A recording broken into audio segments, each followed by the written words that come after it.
இன்னைக்கு நம்ம சம்டைம் வந்து ஷார்ட்கட் தேடிடுறோம். எப்படின்னா அதிர்ஷ்டம்.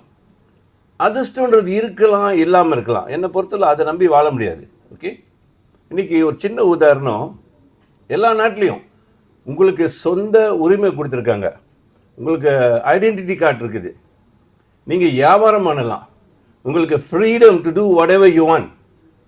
அந்த அளவுக்கு சலுகை எல்லா சிட்டிசன்ஷிப்புக்கும் இருக்குது. உண்மை தானே? அதை எத்தனை பேர் அதை முறையாக பயன்படுத்துகிறோமா இல்லை எப்படி பார்க்குறோம்? இன்றைக்கி மலேசியாலே நான் பார்க்குறேன், ஒரு ஃபாரினர் வந்து இங்கே வந்து தங்கி வேலை செய்யணும், நிறைய பணம் கட்டணும் அரசாங்கத்துக்கு. சும்மா வர முடியாது.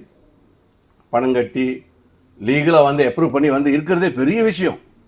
அவ்வளோ சில பேர் காசு கட்டி செலவு பண்ணி வந்து இங்கே இருக்கிறாங்க.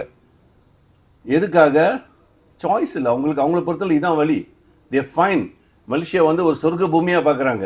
இங்கே வந்து வாய்ஃபை மாற்றிடும். அதே மாதிரி எவ்வளோ பேர் இங்கே வந்து பெரிய பிஸ்னஸ் மேனாக இருந்து நிறைய மலேசியன் அவங்களுக்கு கீழே வேலை செய்கிறாங்க. பங்களாதேஷ்காரங்க வந்து பிஸ்னஸ் மேனாக இருக்கிறாங்க, சைனாக்காரங்க வந்து பிஸ்னஸ் மேனாக இருக்காங்க, தமிழ்நாட்டிலேருந்து வந்து ரொம்ப பேர் இங்கே பிஸ்னஸ் மேனாக இருக்காங்க. அந்த மாதிரி உலக நாட்டிலேருந்து எல்லாரும் இங்கே வந்து பெரிய வியாபாரம் பண்ணி மலேசியாக்காரங்க வேலை தான் செஞ்சுட்டு இருக்காங்க. யோசிச்சு பாருங்களேன், ஐயா அந்த மேஜிக் நடந்துச்சு.